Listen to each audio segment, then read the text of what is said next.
Yep. I'd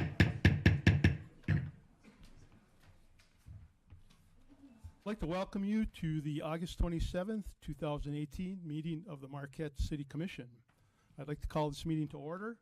Would you please rise with me as we say the Pledge of Allegiance? I pledge allegiance to the flag of the United States of America and to the republic for which it stands, one nation, under God, indivisible, with liberty and justice for all.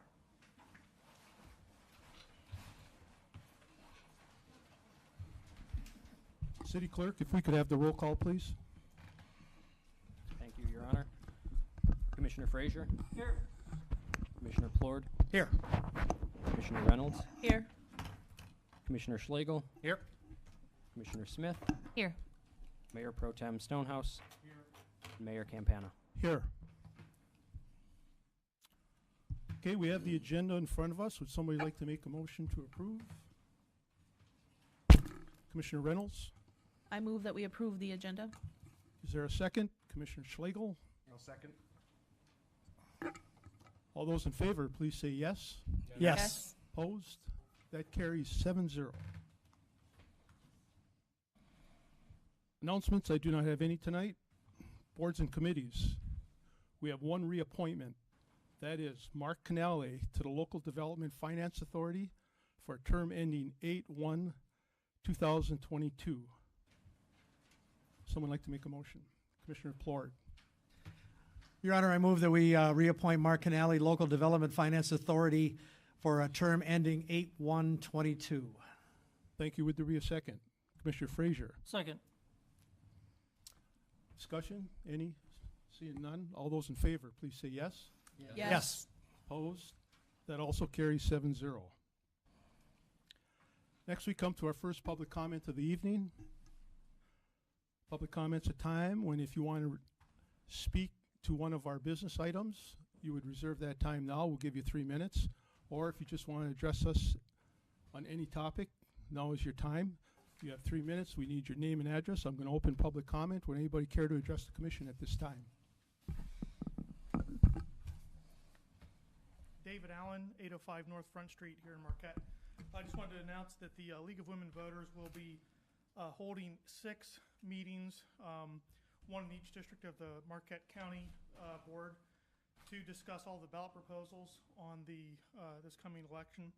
And we're doing that instead of holding a candidate forum.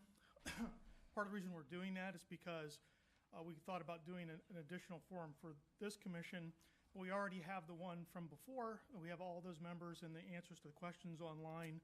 That's still available. We figured that would be adequate, and then we're going to focus on the ballot proposals. We'll announce the specific places and times and for those shortly. Thank you very much. Thank you. Good evening, Commissioners. George Meister with GEI Consultants. Here to speak briefly on new business item number 7. Just want to say we think this is a really cool project. We think it's going to be a special one that's going to sit right in the front of Marquette, these piers. That's important, and it's something that people are going to notice for a long time, and it's really going to be part of that gateway into town.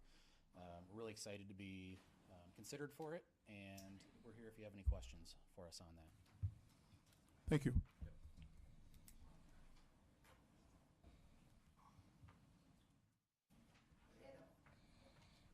City Clerk.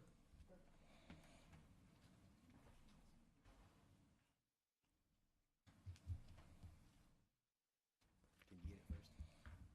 Can you get the handout first?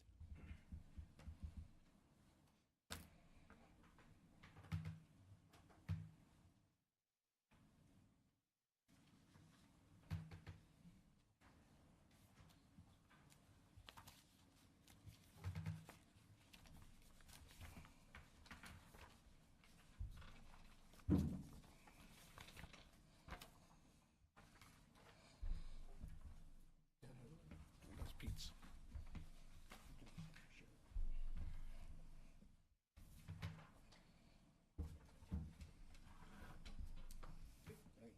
James Gallant, 538 Yalmer Road, Scandia, Michigan. And in front of you is a complaint that I am filing here from the floor. concerning the violations of the city charter and the ethics ordinance. And I believe it's the first ever. The clerk told me to file it with the city commission. I believe the charter says that the city manager is responsible for the enforcement of the charter and the ordinances. But I would like to explain this a little bit to you. And one is that the ethics and code of conduct is that the personal opinion, an officer or employee shall not represent his or her personal opinion as that of the city. Okay, my statement of allegation is that it is my personal opinion and complaint that the current city attorney, Mr. Ron Keefe, and other officers, employees of the city and the Board of Light and Power have represented their own personal opinions as that of the city of Marquette concerning the following subjects. One, that the Board of Light and Power is a separate entity under the law. That the Board of Light and Power has not approved Robert's Rules of Order as their parliamentary authority manual and therefore is not obligated to follow those rules. That the BLP is not obligated to follow the parliamentary authority manual, the bylaws, rules of order, or the rules of procedure that have been legitimately approved by the city commission within their authority under the current city charter. And number four, that the BLP and the Marquette City Commission has the legal right to engage in discussions and debates at their public meetings when there is no immediately pending question before the assembly by way of a motion that has been properly seconded. Now, number four was clearly determined a violation of the rules of procedure by former Mayor John Kivala, I believe through the Civil Council, that when he repeatedly suspended the rules to allow debate before a motion, and this also denies the member who eventually makes the motion their right to speak first on the question, because the clerk has already spoken to the upcoming motion and by providing their summation and opinions first. So the member has the right first in debate. And number four also provides the members an unauthorized option to not make a motion after the clerk has already assigned, the clerk has already been assigned the floor and spoken concerning the agenda item. You can then say, well, does anybody make a motion? No, I guess we're not going to. And this has trickled all down to all your boards and committees, that they do the same thing because you're doing it and they're watching on TV now. And specifically, the discussions are clearly listed on the Marquette, or the Board of Light and Power's approved agendas as discussions, as an action item. The action is the discussion. And it says the chair immediately assigns the floor to staff and others to begin the debate, and sometimes it leads to a motion being approved. And the current practice of the city commission is to open the debate by the mayor or other presiding officer, assigning the floor to the clerk for report and recommendation before a motion that has been properly made, seconded, and repeated by the chair as required under the current rules. These are the rules. I've been working with John Kivala, and I was working with Tom Baldini that we could reset the rules. Please accept my complaint and refer this to the city manager for review and enforcement. Thank you. Thank you. Anyone else?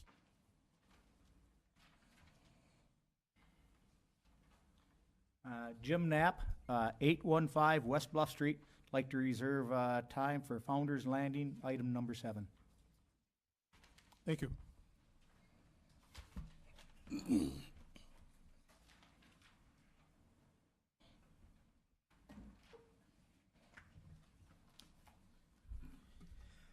Frank Jeff Verdo, 350 East Ridge, Marquette, to speak on items 6 and 7. These are my opinions. Again, we've reached midsummer without striped pedestrian crossings on Front Street. We need to stripe them in spring when they'll do us the longest good. Public safety continues to be this board's low priority, like the lack of a red flag at Picnic Rocks for half the summer. Welcome to the delegation from Japan. My apologies that they arrive at this time of public turmoil with too much change occurring at once. The Japanese are such considerate people. What a shame that despite our interrelated cultures, this board has picked up on very little of that considerateness. This mayor is so rude, he frequently conducts other work during public comment, and he blames citizens for patiently waiting for him to look up. This when all discourse is mandated to pass through him.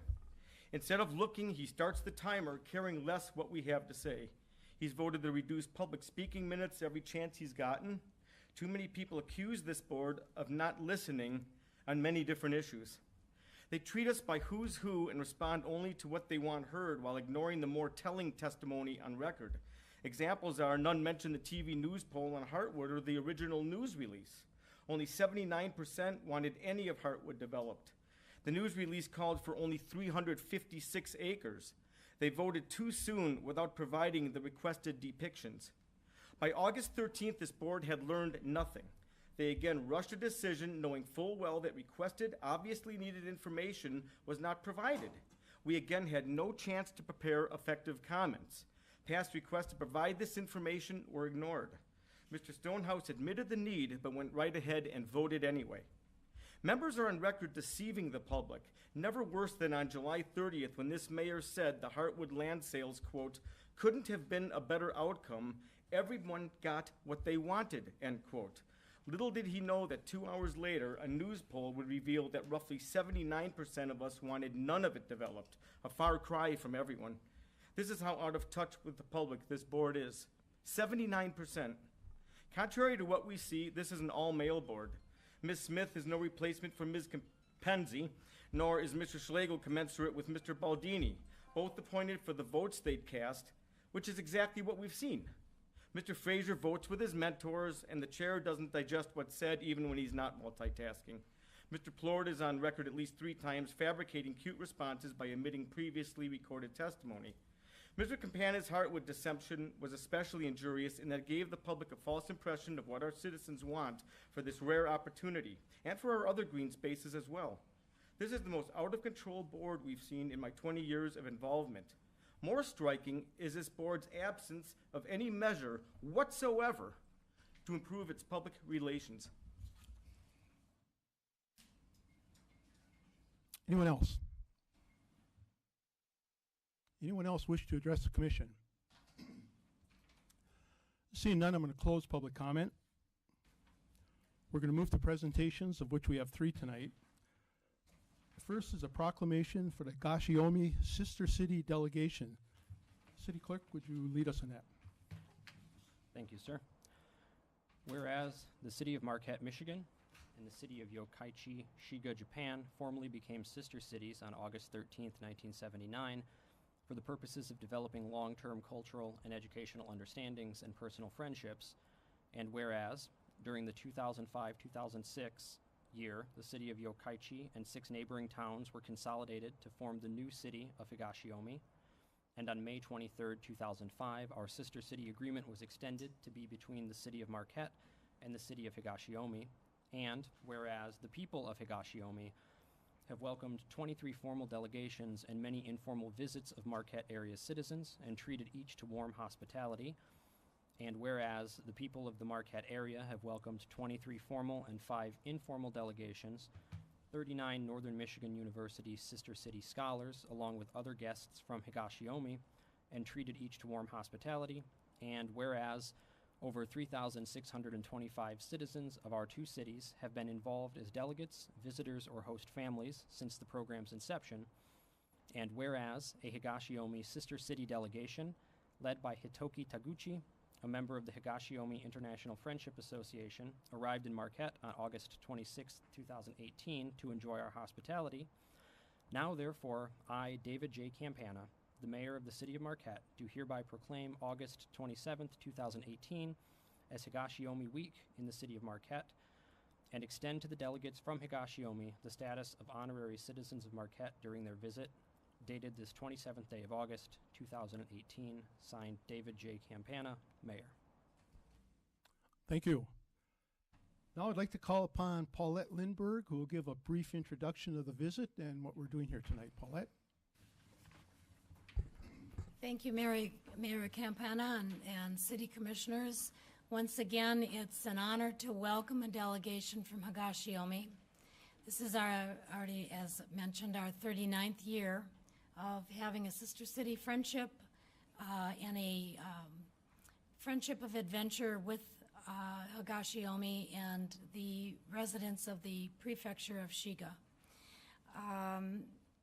The visit will be a brief one for them. They arrived last evening and they will depart next Sunday. But during the next 4 days, counting today, they will have seen many activities in our city, had many interesting opportunities to meet people in the community, such as the Rotarians, our supporters at Travel Marquette, and they are all very eager to thank you, of course, for hosting them in your city. Bill Brazier will now come forward to introduce the delegates and their host families, and then further presentations will proceed. Thank you.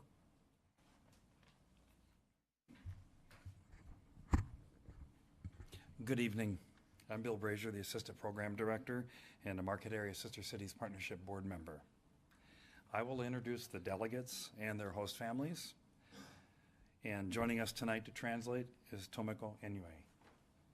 As I introduce the delegates and their host families, please stand long enough that you can be recognized.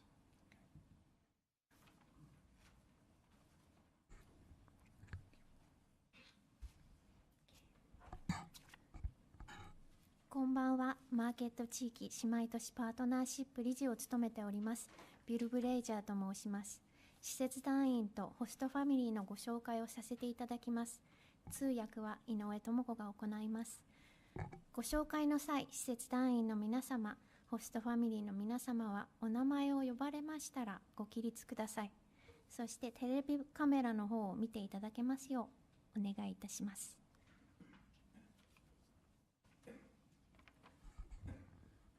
Our delegation leader, Hitoki Taguchi, is not with us this evening. He's stuck in Chicago, hopefully on the plane as we speak, or within a few minutes, but I'm still going to introduce him and his host family. Hitoki Taguchi, the delegation leader, hosted by Eric Rehorst.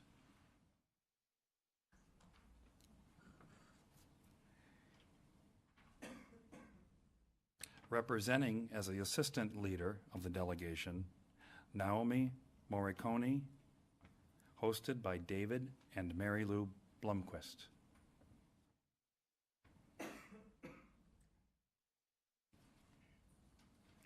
Hiroko Maeda, hosted by Ron and Elsa Clement.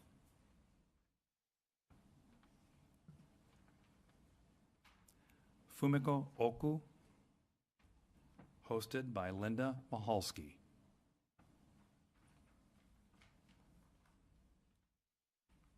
Yoko Matsuyoshi, hosted by Jesse and Susie Wright.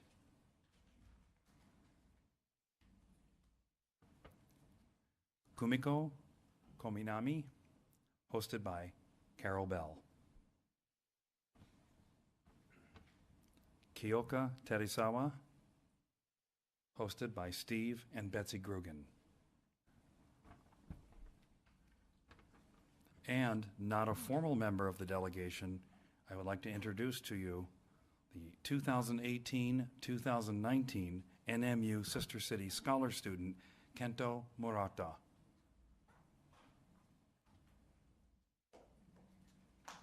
Thank you. Arigatou gozaimasu.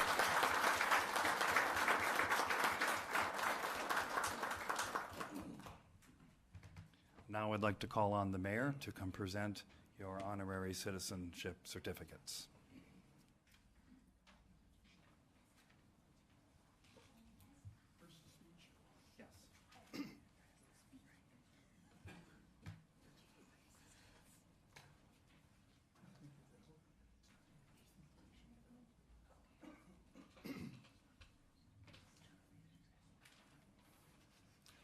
Yokoso Marquette.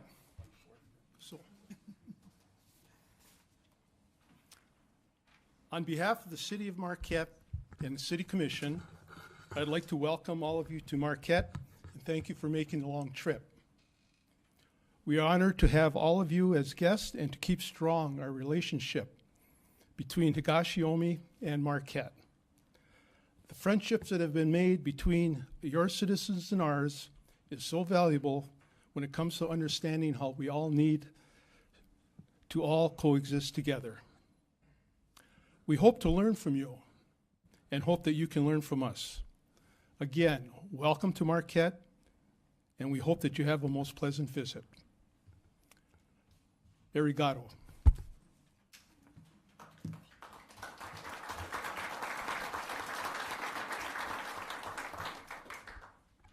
マーケット市また市議会を代表いたしましてご挨拶させていただきます。遠く東近江市よりお越しいただきまして誠にありがとうございます。皆様の訪問を心よりお待ちしておりました。また東近江市とマーケット市の姉妹都市交流が長きにわたり継続されていることを光栄に思っております。さらに今日まで両市民が互いに理解し合い、共に平和を願い、より良い友好関係を築いてきました。今回の訪問を通してより一層の相互理解と信頼関係を深められたら幸いです。1週間楽しく充実した時間をお過ごしください。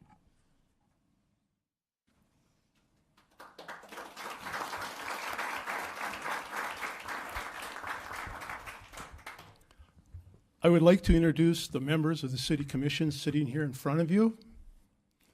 Commissioners, as I call your name, just kind of like stand, raise your hand, just raise your hand. We have Commissioner Sarah Reynolds,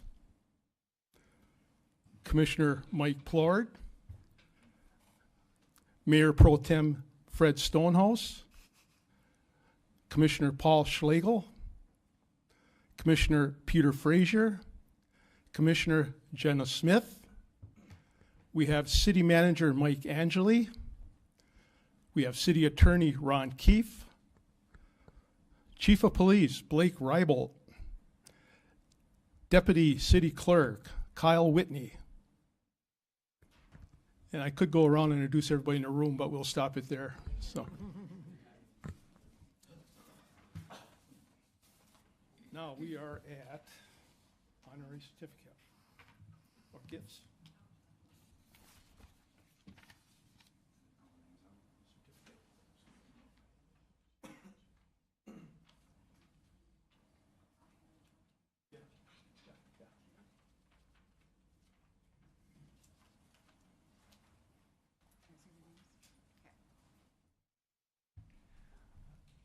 Naomi Morricone.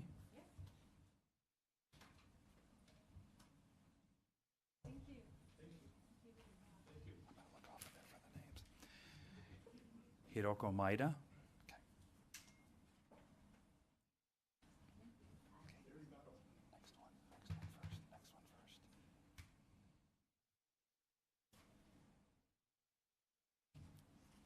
Fumiko Oku.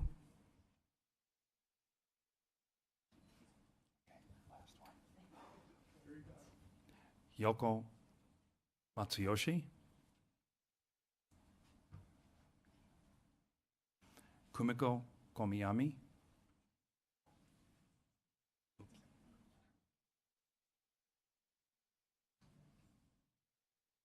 Kyoka Terasawa.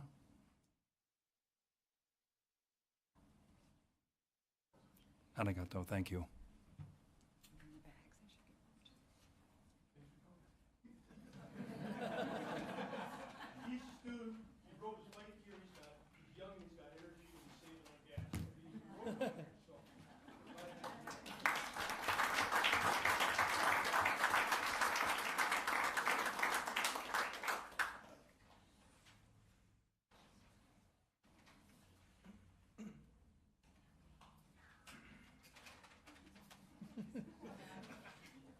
No love. He's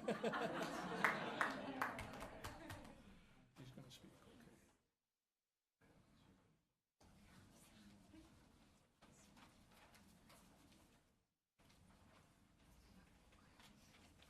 Sarah.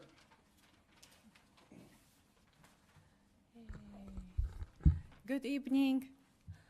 市議会の皆さん、こんばんは。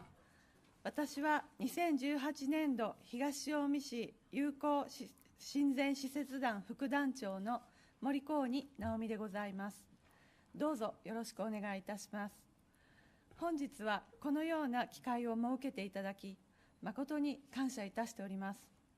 マーケット市とは、旧八日市市が1979年8月13日に姉妹都市提携を締結し、合併後も交流を続けており、今年で39年を迎えました。この長い交流の歴史の中で、両氏が理解と尊重を務め、信頼関係を今日まで続けてこられたことはかけがえのない財産であり、誇りです。これもひとえに歴代市長と議員の皆様、今は亡きプライス・ディアフェルト博士をはじめ、多くのマーケット市民の皆さんのご尽力の賜物と深く感謝申し上げます。さまざまな機会を通して友好の絆をさらに深めてまいりたいと思いますので、短い滞在期間ではありますが、どうぞよろしくお願いいたします。最後に、両氏の発展とより一層の友好関係が深まり、さらには両国の永遠の友情と平和を愛する気持ちが国境を越えて少しでも広がっていくことを切望いたします。Thank you.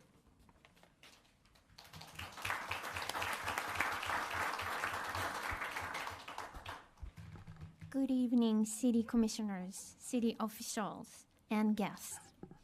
I'm Naomi Morikoni, 2018 Higashiomi Sister City Assistant Delegation Leader.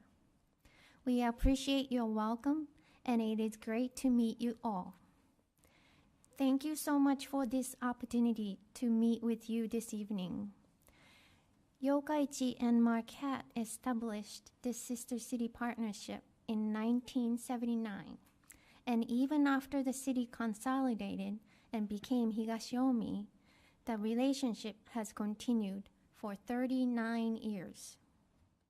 Over these many years, we have increased our understanding and respect for each other while building a trusting relationship. We are very honored that the two cities have been close, and our relationship has been a great asset to us. We want to thank Mayor Campana and the Commission and all the previous commissions, Dr. Price Dürrfeld, who passed away last year, and the people of Marquette for your dedication and support of our sister city relationship. We hope to deepen our friendship through many events during our visit. Our visit is for only a week, but we know this will be a wonderful adventure. At last, we wish our cities continued prosperity and friendship. We also wish our two countries remain close friends and continue to promote peace in the world. Thank you.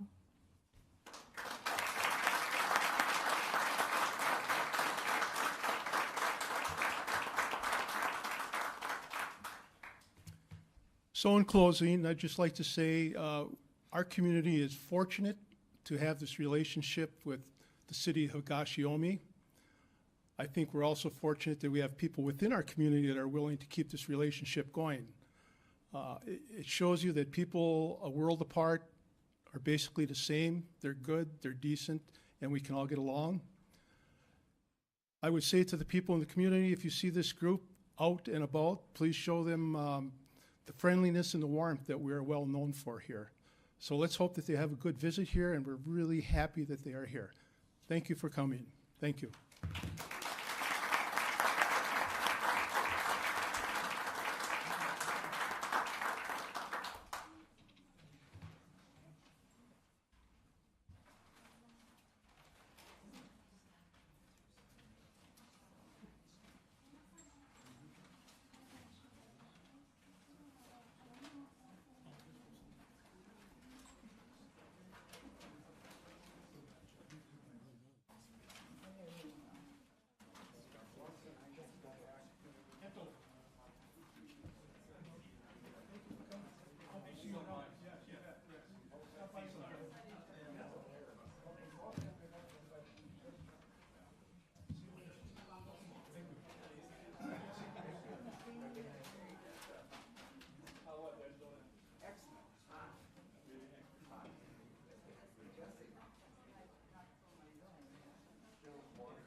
Okay, moving on. Number 3, presentation. We have the Marquette Area Wastewater Treatment Advisory Board. We have Chair Kirk Page here. Kirk, please.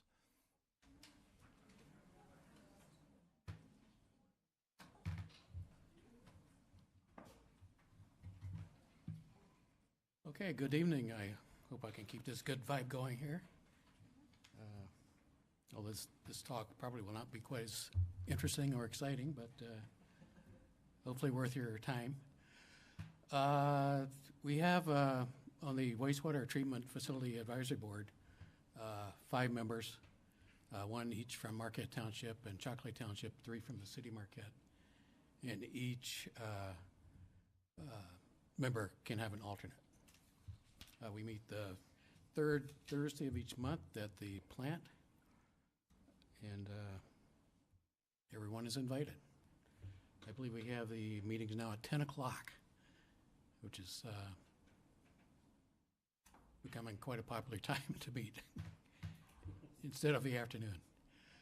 The Wastewater Treatment Advisory Board was established in 1977 in accordance with Act 35 of the Public Acts of 1951. The City of Marquette serves as a contract operator of the facility, and the board oversees the operation of the facility under the provisions of the intergovernmental agreement. We recommend rules and regulations regarding facility operations. We allocate and assign fixed demand cost based on ownership. The City of Marquette 85%, Marquette Township 10%, and Chocolate 5%. And the fixed demand costs are fixed costs not related directly to treatment. And then we allocate and assign operation and maintenance cost, and that's based on the measured influent to the plant. And finally, we make recommendations regarding the proposed operating budget for the Marquette Area Wastewater Treatment Facility. Here's a visual showing our rates for the last 6 years. This is a per unit rate that basically we charge ourselves. So everybody pays the same rate. And again, this is just the treatment portion of the rate. So it ranges from a low of $1.022 to a high of $1.618 per 1,000 gallons. The planning for the treatment plant started in 1941, and the initial construction for the original primary plant started in 1951. And we had a secondary treatment upgrade in 1978, and a redesign and pretty much a total reconstruction in 2008. Here's an aerial photograph, historical photograph from 1938, before there was a plant. And of course, that was before the digital age, so the aerial doesn't really show much, but essentially, raw sewage was just discharged directly to the lake. Here's a visual of the level of treatment at the plant. The one on the left, prior to 1953, there was no treatment.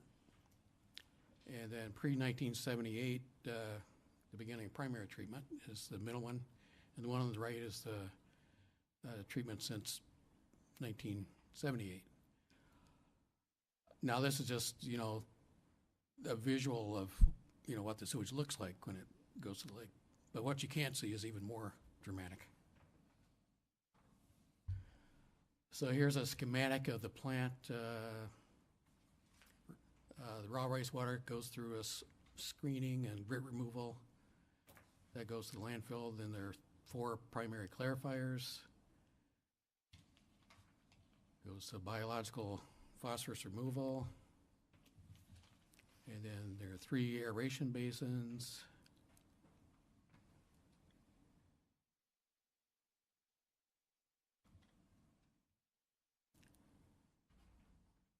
Couple of secondary clarifiers. And then it's disinfected and discharged to the Carp River and ultimately Lake Superior. So then activated sludge is returned from secondary clarifiers back to the primaries. Then some of this, that goes to the sludge. Some of it goes directly and some of it goes back through phosphorus removal again. And then the treated biosolids go to mine reclamation site. Some of the recent accomplishments are we've maintained sustainable regulatory compliance, reduced biosolids disposal costs, stabilized process control for MDEQ compliance, formalized standard operational procedures, developed formal grease trap inspection and enforcement program with Marquette and Chocolate Townships, and negotiated an MDEQ discharge permit for a 5-year period, which we should be receiving soon. Some of our goals for the future would be to develop a long-term biosolids management plan, which would include reducing biosolids handling costs and improve operational efficiency. Pursue more land application sites such as brownfield, agricultural land, and possibly a compost partnership with the Marquette County Solid Waste Authority. Continue to seek grant funding opportunities. Actually, right now, the plant has received a SAW grant, which is an asset management grant, which is, I think, nearing completion. Continue development of the formal asset management plan. Continue maintaining the reserve replacement fund. Implement the Johnson Controls Energy Savings Efficiency Performance Contract. And finalize the sale of plant capacity to Chocolate Township. Chocolate has requested an additional 2% capacity as a result of the tribal development in the township. And they're actually purchasing 1% from Marquette Township and 1% from City of Marquette. And finally, to evaluate the acceptance of septage and leachate. So there's a Johnson Control project that's going on right now citywide. And so at the treatment plant, there are several major components. Probably the largest component would be the digester gas to energy, and there will be a slide momentarily for that. Final effluent water system and filtrate pumps, and those are essentially replacement of pumps and piping. Solids handling study, and that's actually looking at different alternatives for handling solids within the plant. And also HVAC and lighting improvements and similar improvements. So here are the cogen units that have been installed on their pads there. These are basically two generating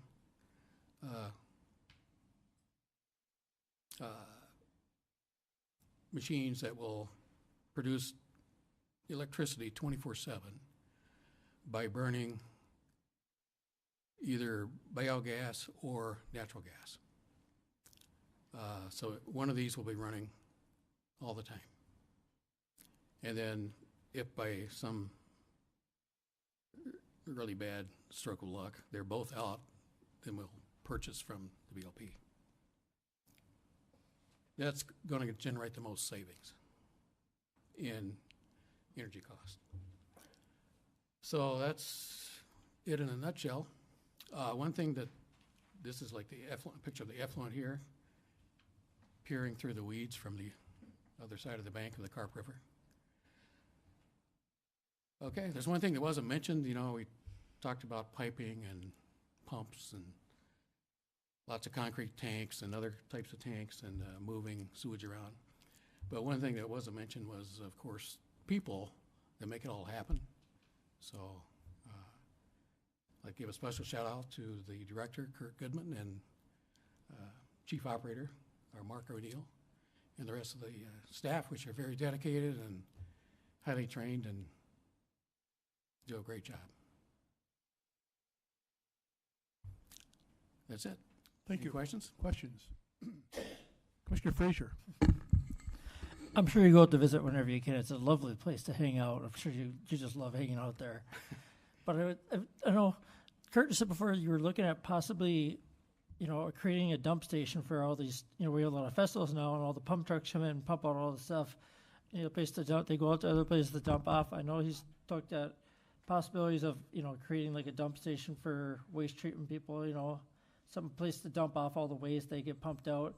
And the thing is, I think those burners had to replace the flame that used to be in front of the plant for a while, the flame that just flamed forever. And Right. so now you get to burn all the gas off now through those Internal flame, generators, yes. right?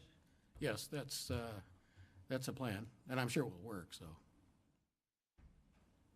And I think the dump stations have already been installed, if I'm not mistaken. Not yet, I'm sorry. We'll get Kurt working on it.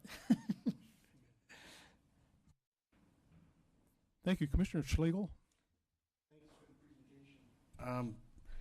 When I was a junior in high school, I got the last pick on Government Day, and I spent the day at the waste treatment plant down in Menominee.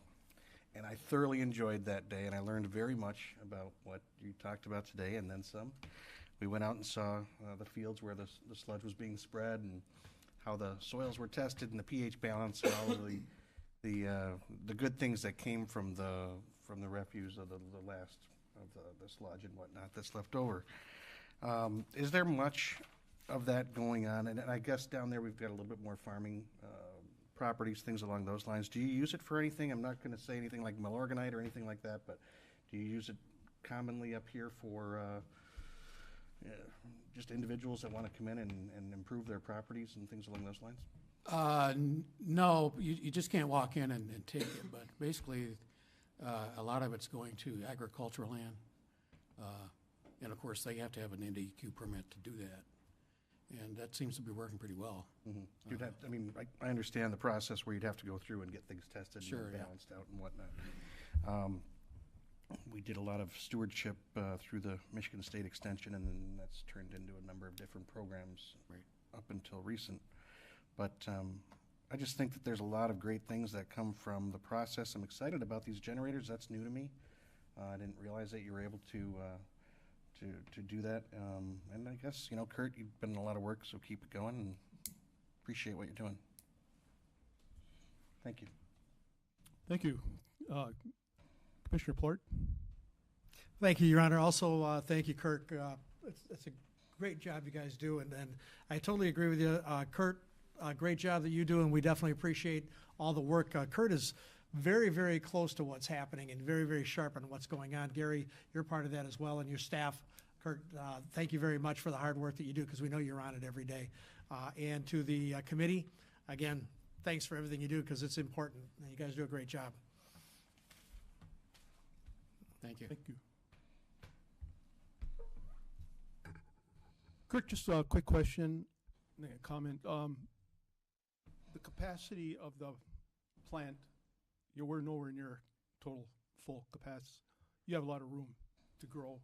Yeah, I wouldn't say there's tons of room, but, there's What are you operating at? substantial, yes, yeah. Capacity 50, 100, 75, hard to say. 20% maybe, or? 75. We're at 75, yeah. Okay. Yeah. Hopefully that's a good number. Right. Curious into the future. Obviously, growth is somewhat slowed down. Yeah. It's still happening, but Well, it seems like you're replacing infrastructure as you need it. Oh, yeah, as you go along, and you're keeping on top of we it. have to. so- Plus now, we're basically required to by law, so. And I maybe we didn't emphasize that enough. That's actually the main thing that's happening right now. One of the main things is with a SAW grant, and I think Kurt got a couple million maybe, or 1.1 million, for asset management, which is just that. It's replacing equipment, extending the life of the plant. So It's good news. it's good investment. The last thing is, if I did my math right, you've been serving for 33 years on this board.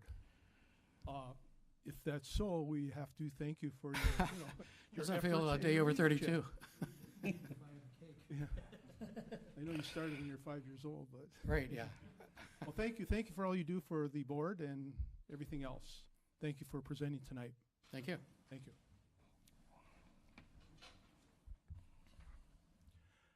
Next, we're going to move to the consent agenda. We have a motion to approve the consent agenda.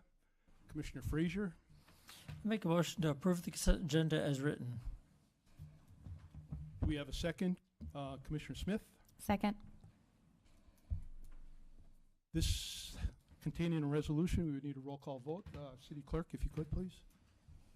Thank you, sir. Commissioner Frazier, Yep. Commissioner Plord, Yes. Commissioner Reynolds, Yes. Commissioner Schlegel, Where are we? Just consent agenda. I get that, no, I get it, but where's the, Where's the what? why do we have to do a roll call vote on it? Because it's a resolution. Okay. Resolution here somewhere. Is the resolution part of the consent 5C. agenda? 5C. Okay. I'm sorry, there it is, okay. That's the one that I was looking for earlier. Thank you, yes. Commissioner Smith, Yes. Mayor Pro Tem Stonehouse, Yes. and Mayor Campana. Yes, carries 7-0.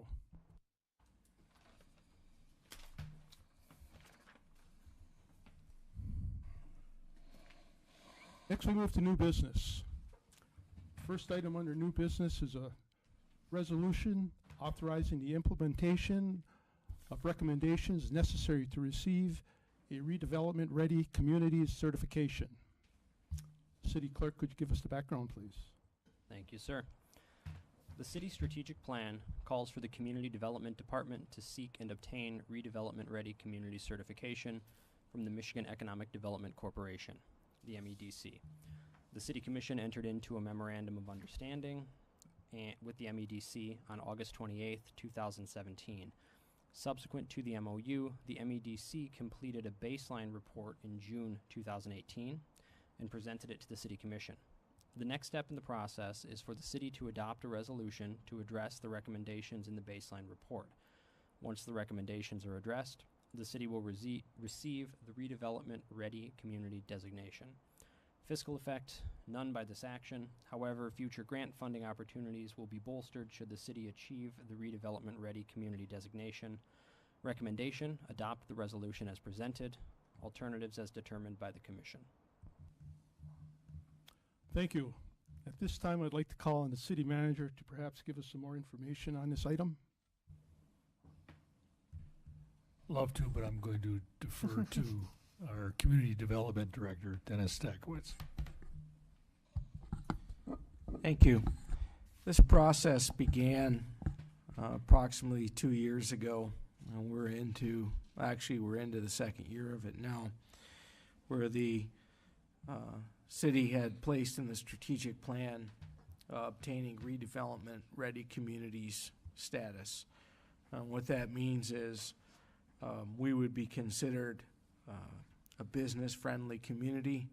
Our adopted plans and ordinances and things along that line would let people in the state of Michigan know, particularly those interested in making an investment in our community, that we have up-to-date plans and codes that are considered meeting all of the best practice standards across the state of Michigan.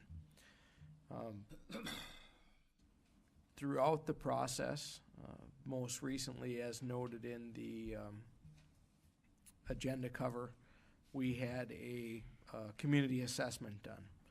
And in that community assessment, there are a few things highlighted that we need to do to complete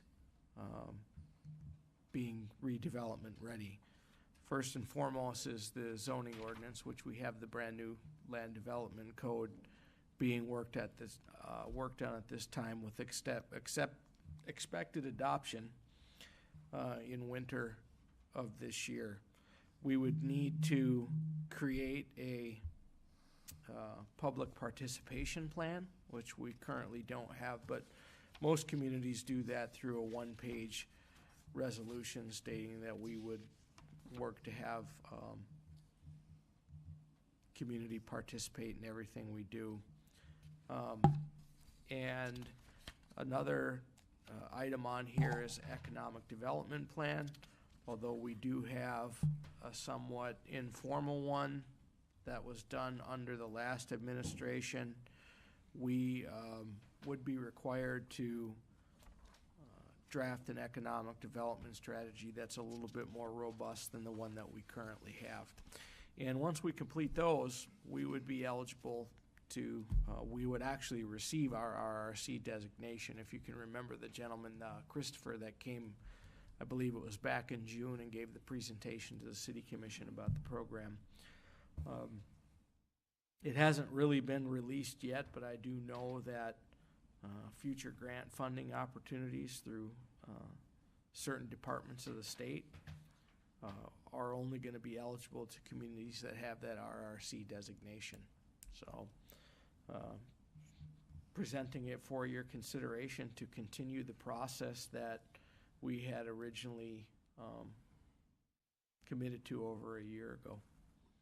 And I'd be happy to answer any more specific questions. Thank you. Thank you. Okay, Mr. Verito, you wish to address us on this?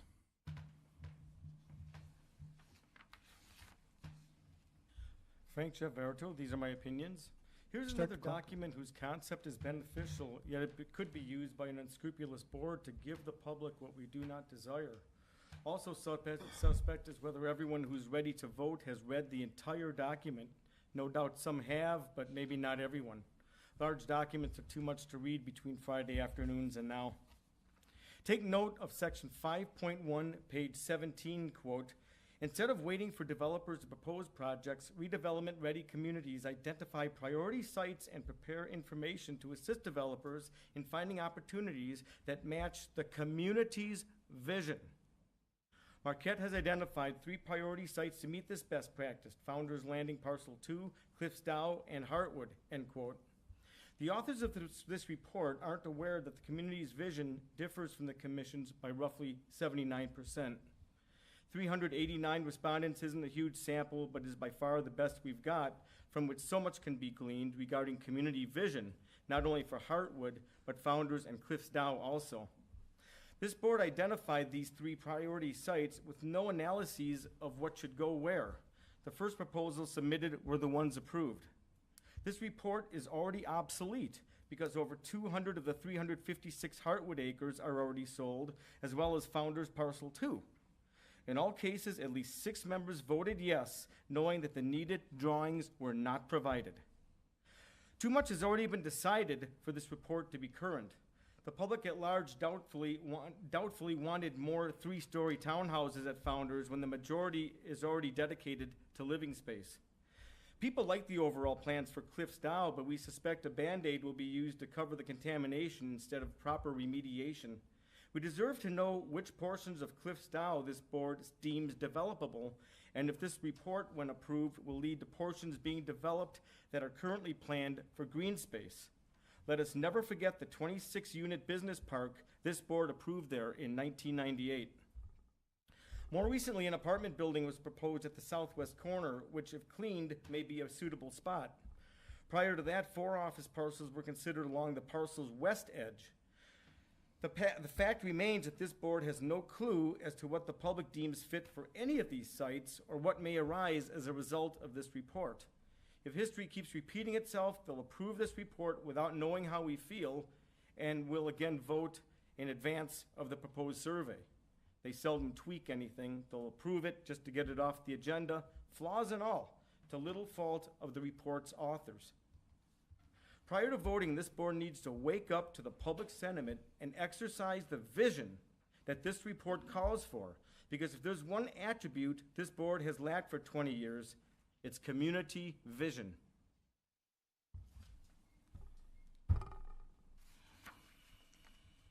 Okay, commissioners, who would like to make a motion? Commissioner Plord. Your Honor, I move that we adopt the resolution as presented. Thank you. Is there a second? Commissioner Frazier. Second. Have any comments? Thank you, Your Honor.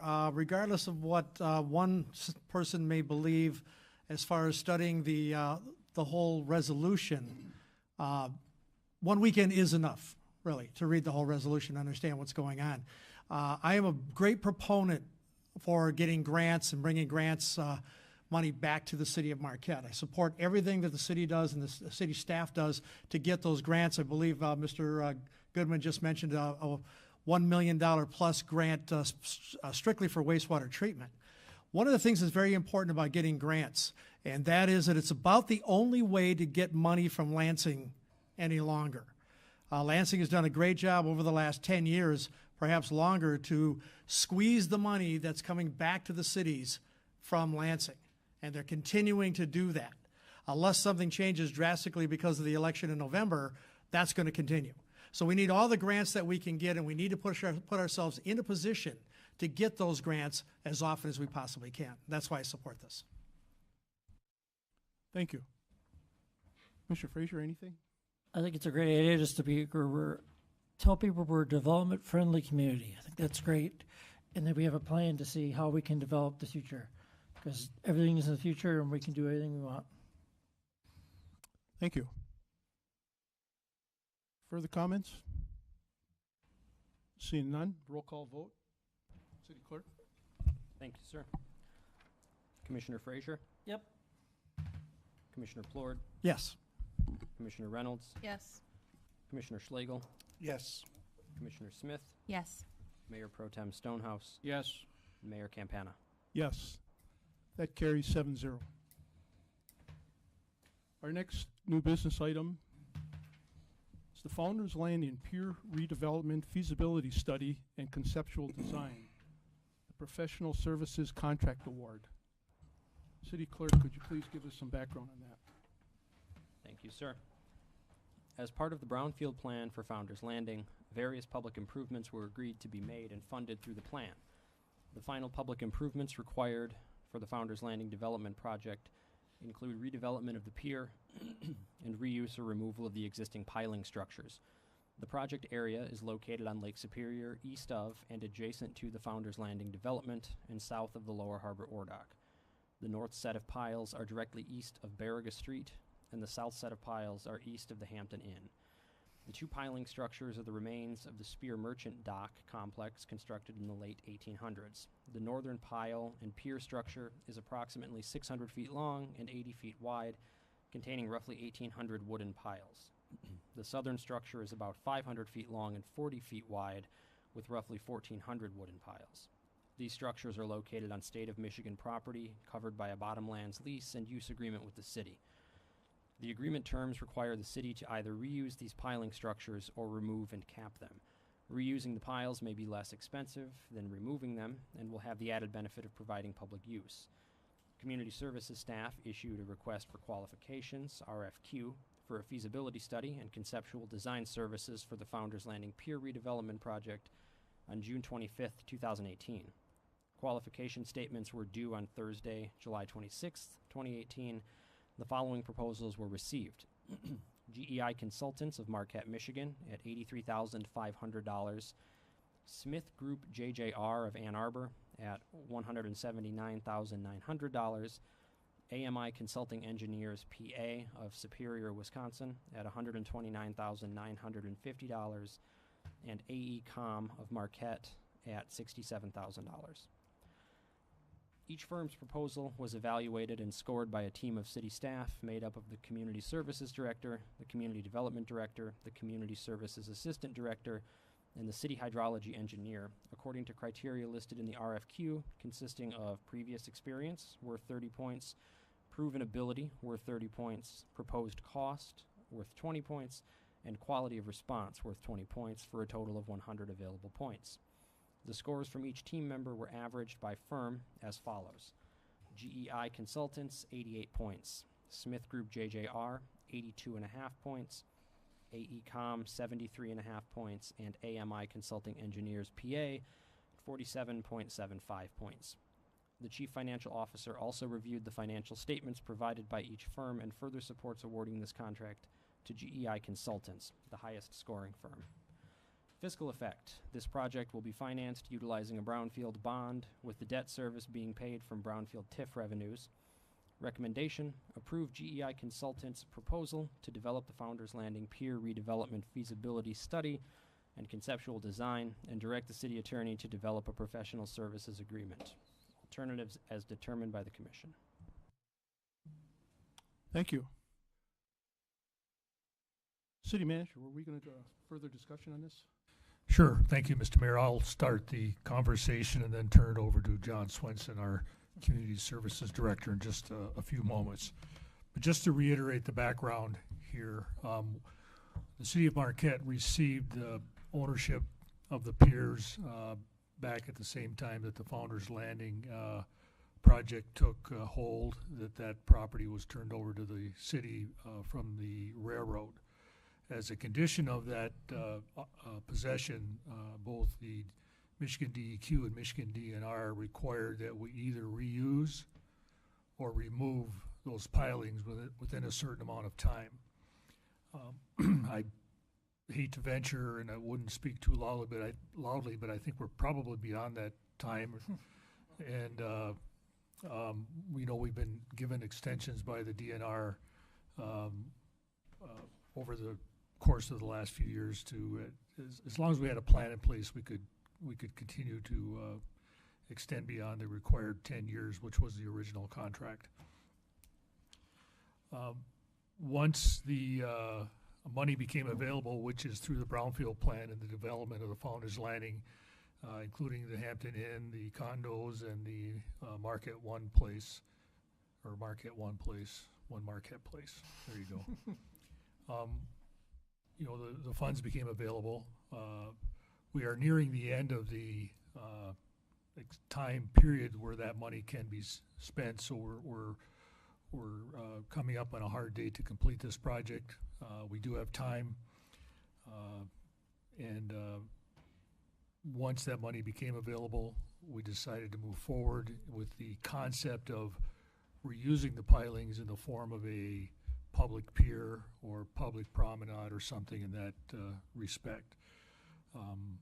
We put out these RFQs to hire a consultant that could help us best determine the better use or the reuse of those pilings, and that's what you're looking at tonight.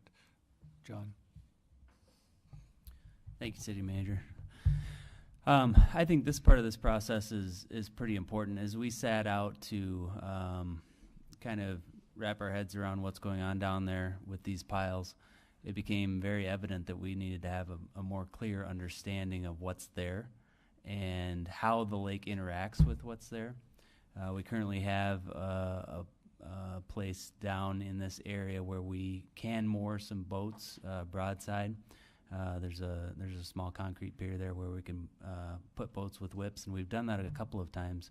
But the wave action that bounces off the ore dock there and comes back into this area can be very substantial at times.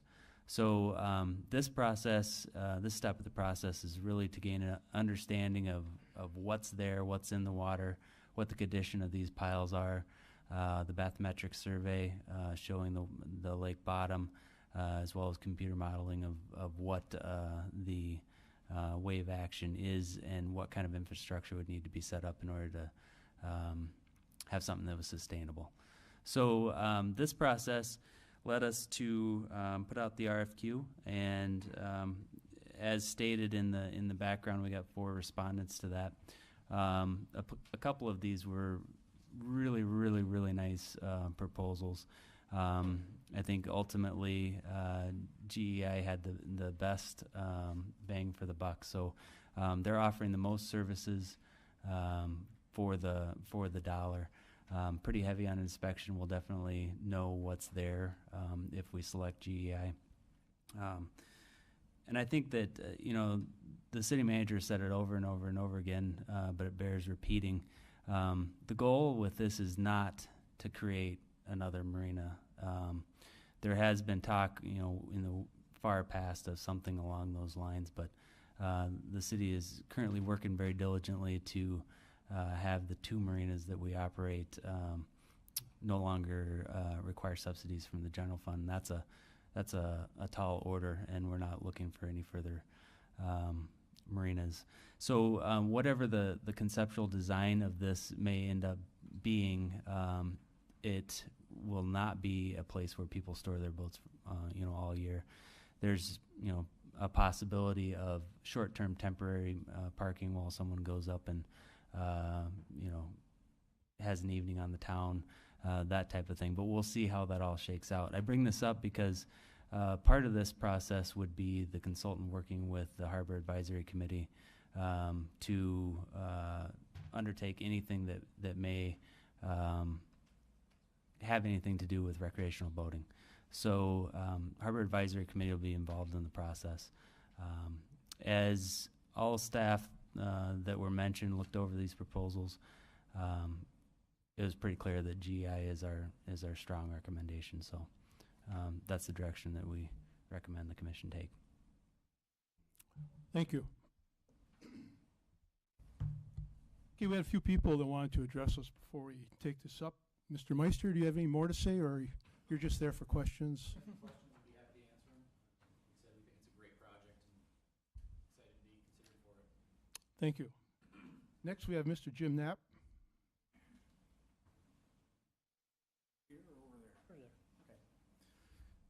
Good evening. Jim Knapp, 815 West Bluff. I've been a member of the Marquette Yacht Club for 40 years. I've been a professional mariner operating boats out of the harbor for about a third of my career, 15 years or so. I know every corner of the harbor. I've swam a lot of the docks out there with when the water's warm, snorkeling. I've got a good idea already what's out there, much more so than most other people in the community. And I'm also concerned about what we're going to do in the future. And I'm concerned about our marina space, that we don't end up spending a lot of money on our marinas.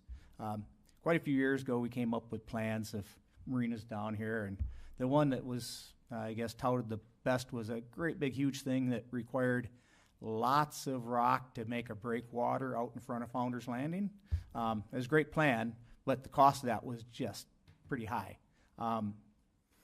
I believe that we should consider the marinas in this plan, at least maybe even so we don't cut us out from doing something in the future.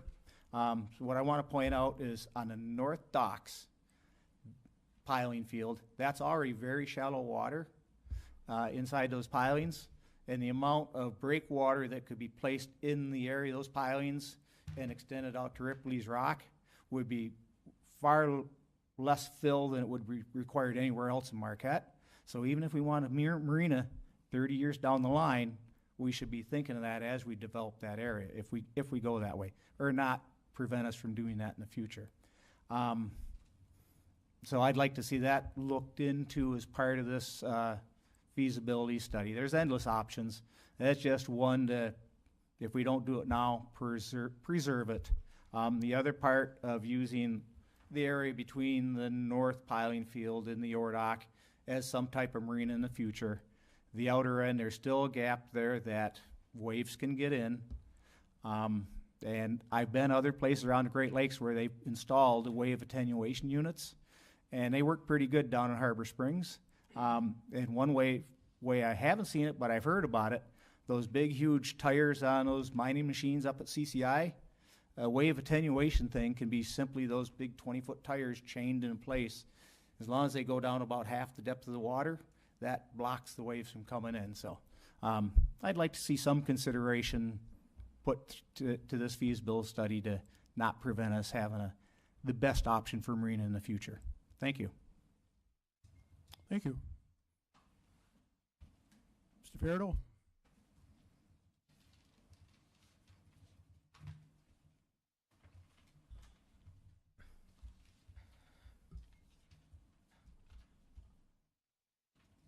Want to start the clock, please? Yeah, very rude. Frank Jeff Verito, these are my opinions. Our residents love this proposal. If feasible, let's use the existing pilings to save money and to avoid disturbances to the bottomlands. We're using these pilings as a proposal that a higher percentage of us agree on than most of the proposals we've seen rushed by this board. At least one statement of the proposal is of concern, though, that, quote, reusing the piles may be less expensive than removing them and will have the added benefit of providing public use, end quote. This raises the question as to why public use won't be provided, regardless of whether the existing piles are ideally reused or entirely new docks are built. Public use of these docks has been stressed from our first consideration of this project. I've debated myself if some private berths may be acceptable, but without restricting pedestrian access for the full length of both docks, with seating and viewing platforms at each end. As on tonight's previous item, there's concern the recommendations may be misused to promote the privatization of our natural treasures, although it's believed this board is better aware of the public sentiment regarding these public piers. Please provide adequate depictions as this process moves forward.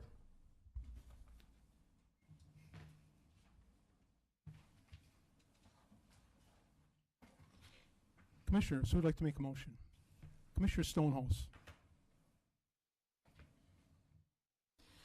Your Honor, I motion to approve the GEI Consultants' proposal to develop the Founders Landing Pier redevelopment feasibility study and conceptual design, and direct the city attorney to develop a professional services agreement. Thank you. Is there a second? Commissioner Reynolds. Second.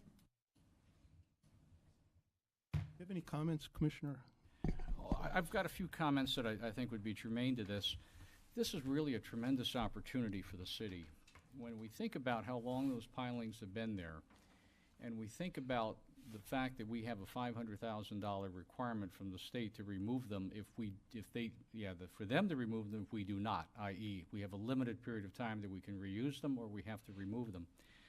And they really are so much a part of the city's history, especially the waterfront history and the historic use of them, that the opportunity to reuse them as an access point for the public to continue to be able to touch and to enjoy Lake Superior, our harbor, is, I think, just incredible.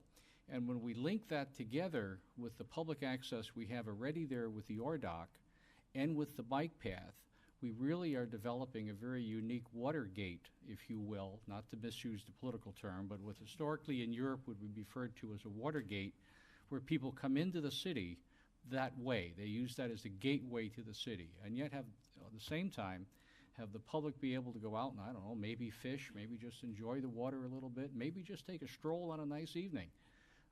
This is a real opportunity for a win-win situation for everybody concerned. And again, I'm very, very happy and very proud to be able to recommend GCI rather, to be able to do that initial feasibility study. And like Jim, spent a lot of the years diving, a lot of years crawling around the bottom of the harbor, and there are unique opportunities there. Thank you. Thank you. Commissioner Reynolds? I just second as to Commissioner Stonehouse, and I think this has been on our agenda and books since I've been a commissioner for 5 years. This has been talked about through our last city manager and this city manager of how we were going to get this done, so I'm glad it's finally on our agenda and we get to move forward with this. Thank you. Commissioner Frazier. I think it's a great idea, and I think what right now we're planning is having like one pier out there where transient basically. So if you're coming in by boat from like Munising or Big Bay, you can park, walk uptown, have fun, do some shopping, dinner, whatever you want to do, and then come back. It's not going to be a marina. It's not going to be a long-term plan. It's just going to be a dock where people can dock for the day. That's all it's going to be. But it'll be access to everybody. You can walk out on the dock, take pictures, have fun. I mean, I've been out there on the ice. I've been out there by paddlings. I recommend you guys talk to a lot of local maritime history people that know a little bit about the area. I mean, Mr. Someone else is a good person to talk to. He knows a few people. He's been around probably since Founders Landing was before it was developed, you know. Probably only had like 3 break walls for it. I think so. It was back in the day when you were a kid, 3 break walls, I think. But anyway, I think it's a great plan. You guys are right outside your office, so you ever want to just go for a walk and check it out. So great idea.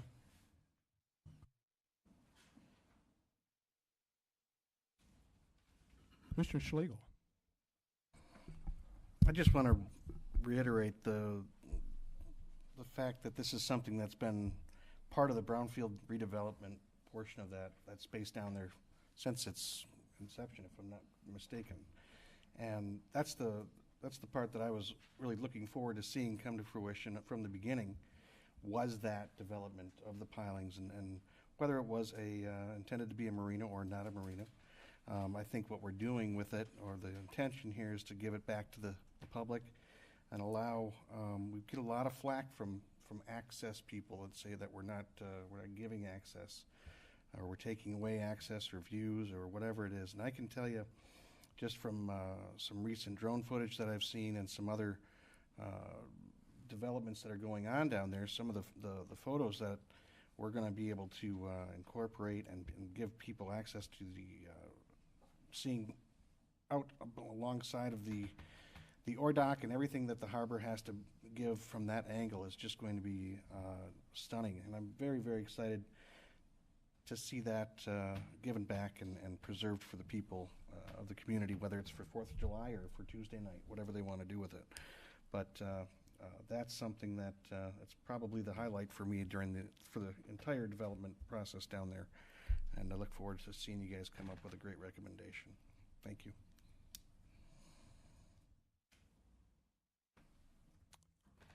I would like to see this development go forward.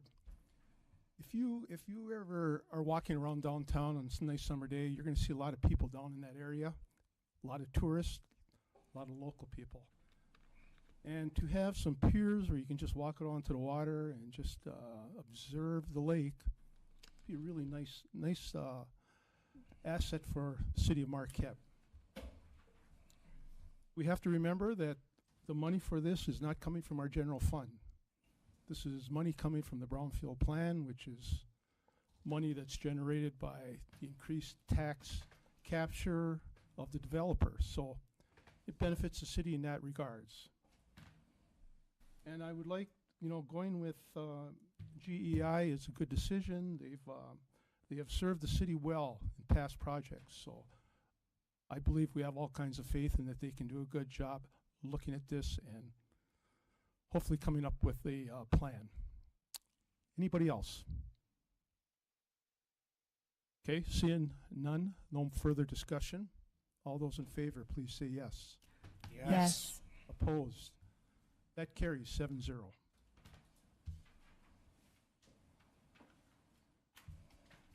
Okay, our last item is the delegate for the Michigan Municipal League Convention. City Clerk. Thank you, sir. Each year, the Michigan Municipal League holds a meeting of its members, which includes the election of trustees, voting on policy issues, and other business. In accordance with the Michigan Municipal League's bylaws, each member municipality is asked to appoint one official voting delegate and one official alternate voting delegate to represent the municipality at this annual meeting. The Michigan Municipal League annual meeting will take place in Grand Rapids, September 20th through the 22nd, 2018. Fiscal effect, none by this action. Recommendation, authorize the mayor to appoint one city delegate and one alternate to attend the 2018 Michigan Municipal League annual meeting. Alternatives as determined by the commission. Okay, first we need a motion. Who would like to make a motion? Commissioner Smith. I move that we authorize the mayor to appoint one city delegate and one alternate to attend the 2018 Michigan Municipal League annual meeting. Thank you. We need a second. Commissioner Frazier. Second. Thank you. Discussion? I think it sounds like a great conference. I'm not able to attend this year, but I hope to in future years. Peter, anything? I think it's a good conference. Be grateful, a lot of good information, and I think a good decision by the committee. Okay, I have to appoint someone. I'll get the low-hanging fruit. Usually that's the mayor. So I have gone in the past. So unless somebody here wants to do it, that's going to be going. You attend the meeting. It's a business meeting, very much like a city commission meeting. Can we Who do I ruin your fun, Dave? vote on a motion first? And then Well, this is going to be part of the motion, is it not? no, it's just giving you the authority to Just give me the appoint. authority? Okay, Yeah. then let's vote on the motion. Any more further discussion? Okay, then we'll vote on the motion. All those in favor, please say yes. Yes. Opposed? Carries 7-0. At your leisure, you can do it. Now I can leisurely do it? If Well, you let's wanna get do it it- over with so there's no, If you really want to do it, Dave, we'll let you. Does anybody other than me want to do this? If not, I'll do it. We don't want to ruin your fun, Dave. Okay. We need an alternate, and I see that Mayor Pro Tem Stonehouse just raised his hand, so he'll be the alternate. Any objections? Welcome to the club. It's a great choice. Thank you. Okay, next we come to public comment, our last public comment of the evening. Again, a chance for residents to address the commission. I'm going to open public comment. You got 3 minutes. Name, please. James Gallant, 538 Yelmer Road, Scandia, Michigan. And I would like to continue with my explanation of my complaint that I filed. If you notice, it says to Mike Angeli, city manager, which is in the charter, shall see that all laws, ordinances, and rules at the meeting even. I didn't know that. I thought it was maybe the parliamentarian, Ron Keefe, the attorney, but it is obviously, actually, legally, the manager. And I ask you to please officially refer this. You can vote to refer this to the manager for review and to figure out what it is. I mean, I imagine that I was here when Mayor Nemi said, well, it's not like there's a ethics board that they can go and file a complaint with to try to ease the concerns of the board. Well, so what do you don't accept complaints? You don't do this? So I'm asking you to please refer this to the city manager and also to the Michigan Municipal League. How about you just ask them for a written legal opinion? And it's interesting that Mr. Mayor said, first we need is a motion, except it wasn't first. You already had the report recommendation, so it wasn't first. And you're continuing to do this. And if you'll notice right here, which is what I am calling this, is that this under the charter, it says violations of this code that are continuous with respect to time are a public nuisance. This is a public nuisance, not to follow the rules, repeatedly over a 5-year period since the charter since this was written into the charter. So I'd like to to continue here with what I was saying, is that is the problem. Robert's Rules of Order specifically requires the presiding officer to immediately entertain a motion upon coming to the agenda item. There is no other rules. There's the rule. You have to entertain a motion. It makes no difference. Why would you not want to? What possible benefit does it mean to have all this, and then you said this guy and that guy, and then you're going to ask for this guy over here in the audience, and then you make a motion, okay? It's against the rules. And I believe that this is increasing the risk of suicide in our community. As we know that I believe it increased the risk of suicide in John Kibala, which did die by suicide. That this is a violation of the values of our community, and you just know it, and you're just doing it and whatever. But, you know, there's other ways to, I guess, to enforce this and to consider, I guess, everybody at the ballot box, of course. We can file a complaint with the Attorney Grievance Commission. We can do other things, but we would like for you folks to just to step up and say, hey, what is this? How are we going to address these ethics ordinances? Okay? And so it does say that it's also my personal opinion that Ron Keefe has persuaded a multitude of officers and employees of both the city and the Board of Light and Power to adopt his personal opinion as being their own personal opinion. So all of you are just, your personal opinion is you just get to do this and not follow the rules. So if you could get a report, schedule a public hearing, get a report from your staff, Mr. Simpson, of course, and to say how do they get run their liaisons to boards and committees and how they run them. Time is up. And time is up. Time is up. Could time you is please up. respect time is up. the charter? Time is up. Sir. Thank you. Thank you, sir. Thank you. Thank you for your service. Thank you. And Thank good you. luck. Thank you for coming here.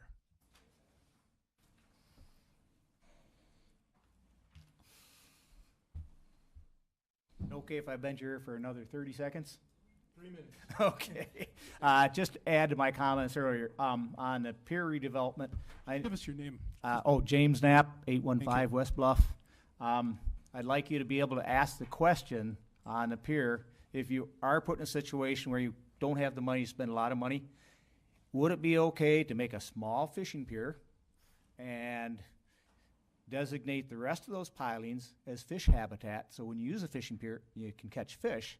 That, in my mind, would be the lowest cost way of complying with the Bottomlands Agreement. I was here when they were first made. I was aware of it then. And back then I thought, yeah, I couldn't imagine why we didn't build a small pier within the first 5 years and not have to deal with this. But that's a question you should ask, if that's okay. That would be a good way to comply with the state. Thank you. Thank you.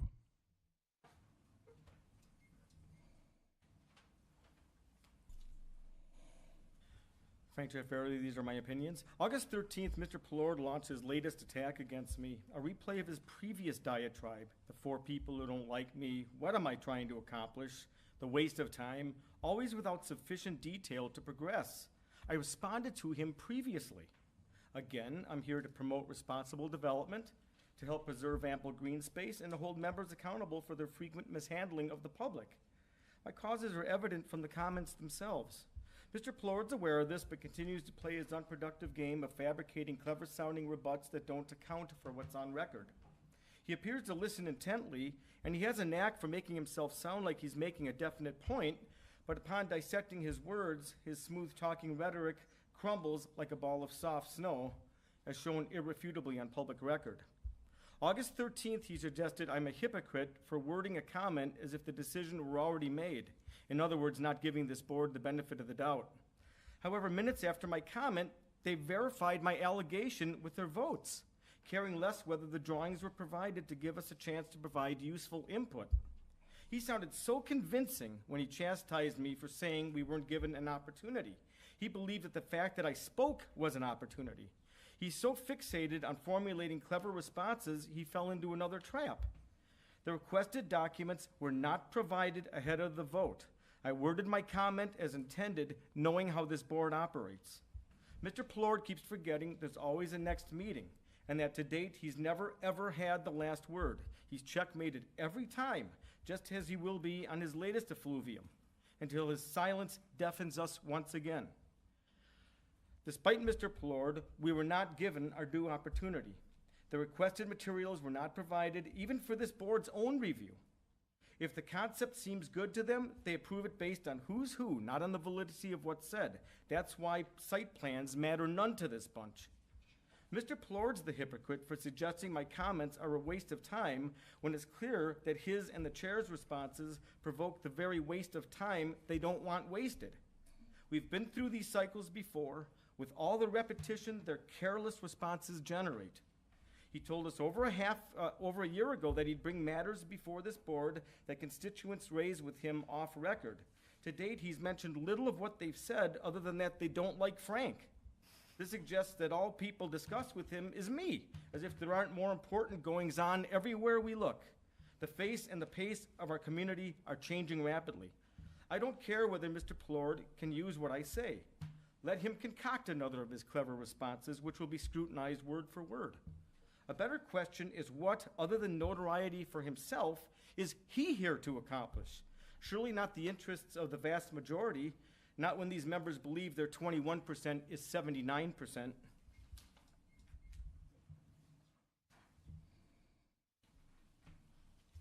Anyone else? Anyone else wish to address the commission? Seeing none, we're going to close public comment. We're going to move to comments from the commission. We're going to start with Commissioner Schlegel. Serve that one up. Thank you very much.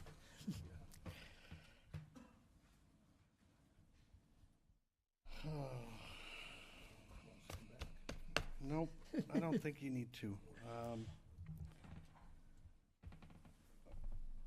I just want to say, since I've been able to serve, that I'm very impressed with a lot of the things that have been able to get accomplished, whether it's from the work that the city manager is doing or the work that the commission has done or city staff.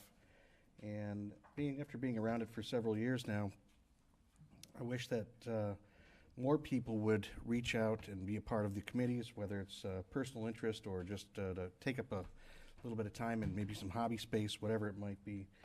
You can learn a lot. You can say a lot about percentages and a lot about polls and a lot about something that was on the news at 10 o'clock at night, and 389 people are supposed to be representative of our entire community or county or Upper Peninsula, whatever you want to say.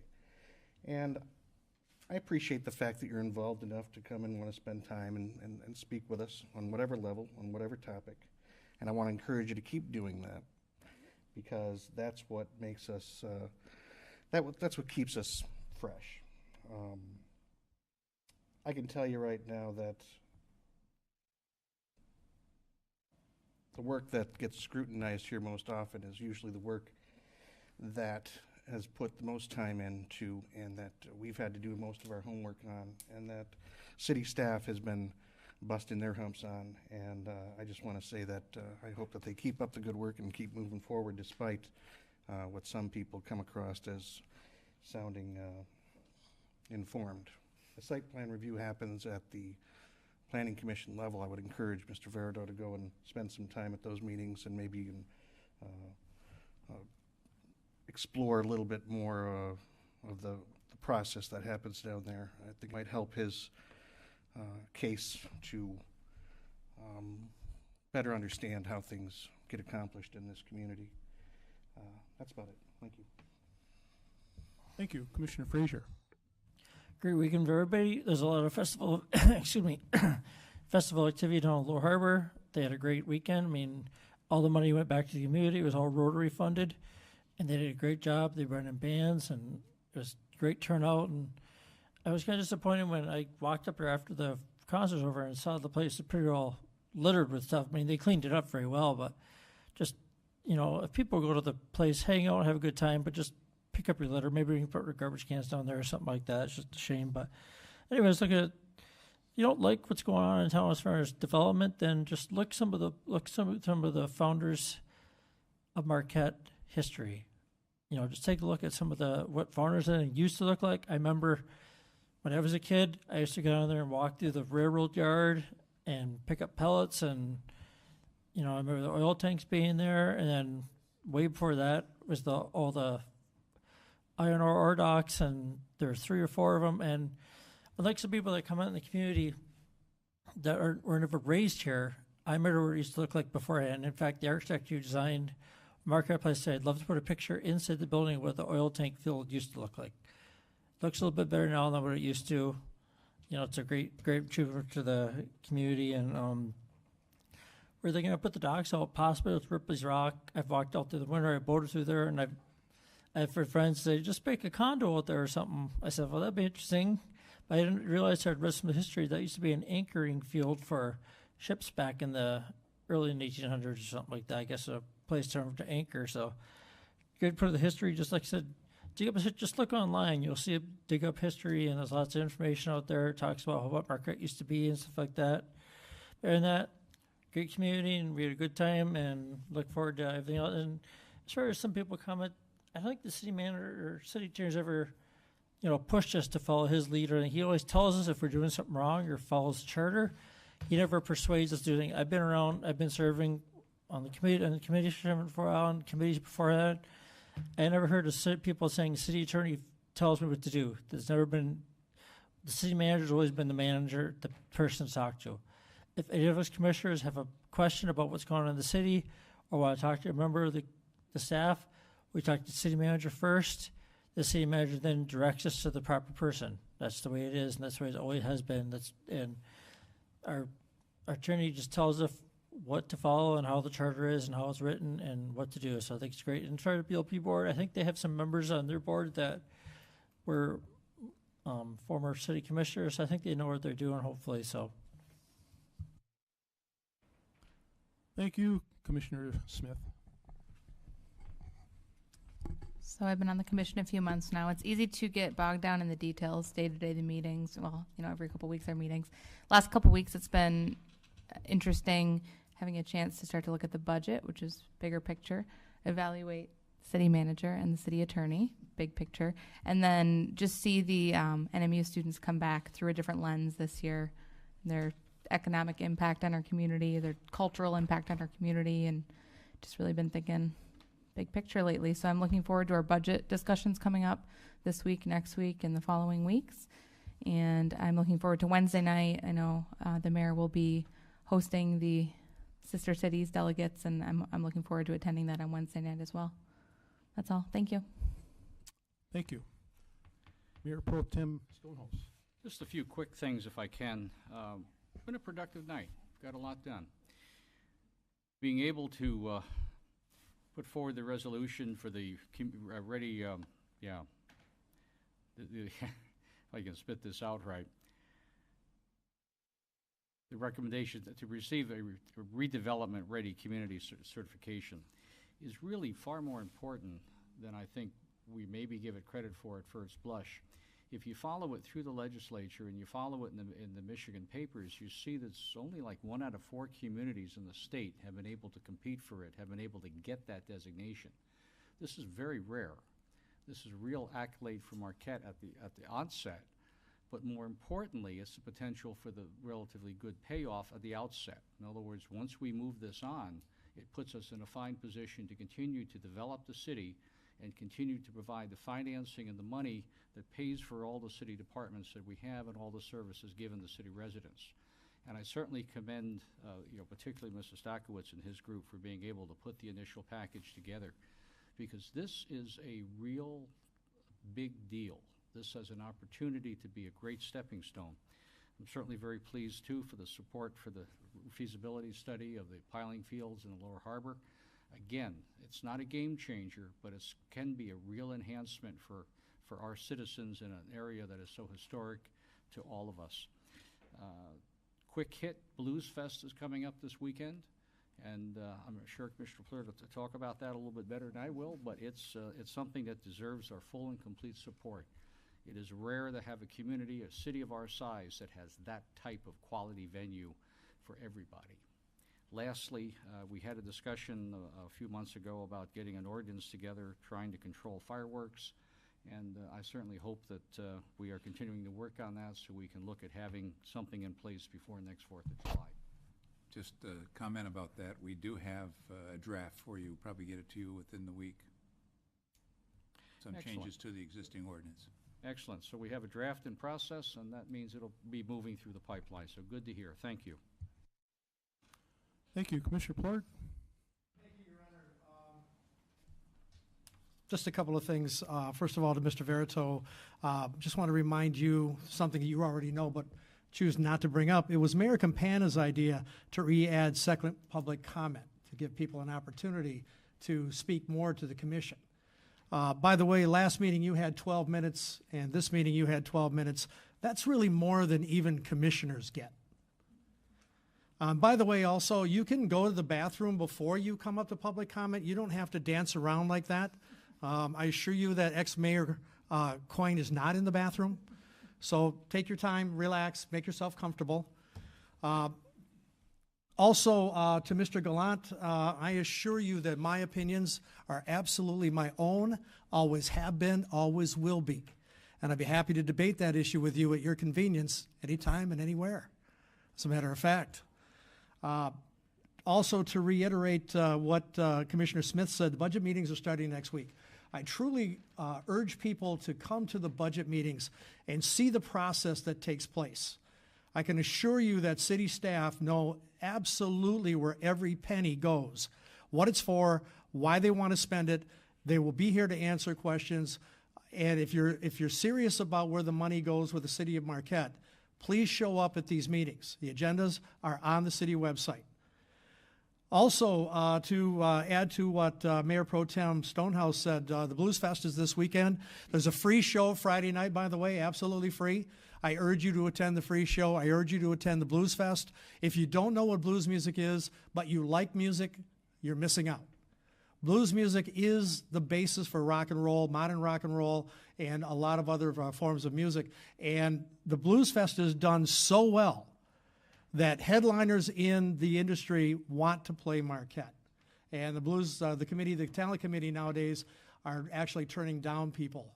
It's all over the blues community, and that means all over the United States. What a great Blues Fest happens in Marquette. So take an opportunity, at least attend the free show Friday night, but if you can't make that, or you can even try to make Saturday and or Sunday, you will not regret it. Thank you, Your Honor. Thank you. Commissioner Reynolds? None from me. Thank you. I would just like to add that, we do have one member in our audience who complains about everything. He tonight was complaining about street paintings. It was mentioned earlier throughout this summer that when it comes to getting the streets, the intersections painted, there's only one company we can get to do it, and they usually have done it late in the year, like beyond this date. So the city took it upon themselves to try to cut their costs and become more efficient by buying their own painting machine. There are growing pains with it, but as you notice, we have intersections now that are being painted, and it's going to be a better job. We're going to have longer lasting paint, and it's more efficient and more cost effective. So we should commend Public Works for what they're doing, and this will be the way where it's going to be done in the future. The piers at Founders Landing, I just really would like to, we'll be looking forward to seeing this happening. It'll be a draw for the tourists and a draw for the locals, and there already is a pier down there in front of the Hampton Inn. It's a public pier. It was also brought forth by brownfield money. I'm sure a lot of people have been there, but a lot probably haven't. It's you go down there and it's just a pretty view of the lake. So if you get a chance, I would go down there and observe. And lastly, again, budget sessions start this Wednesday. Citizens are welcome to come in and voice their opinions and comments and suggestions. Thank you, City Manager. Thank you, Mr. Mayor. Other than thanking you for commenting on the line painting, I was going to mention the budget hearings that are coming up. Actually, the first one is this week. It's Wednesday the 29th at 3 p.m. here. The second one will be Tuesday the 9th of the 4th of September, then Thursday the 6th of September. And I know that we do this every year and try to encourage people to attend, but as Commissioner Smith mentioned at the last meeting, we will be having a discussion regarding water and sewer rates as part of that budget process. I will also mention that we continue to see or experience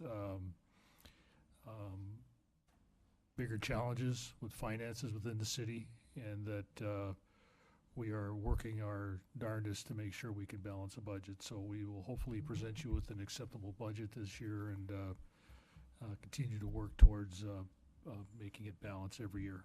Thank you. We are adjourned.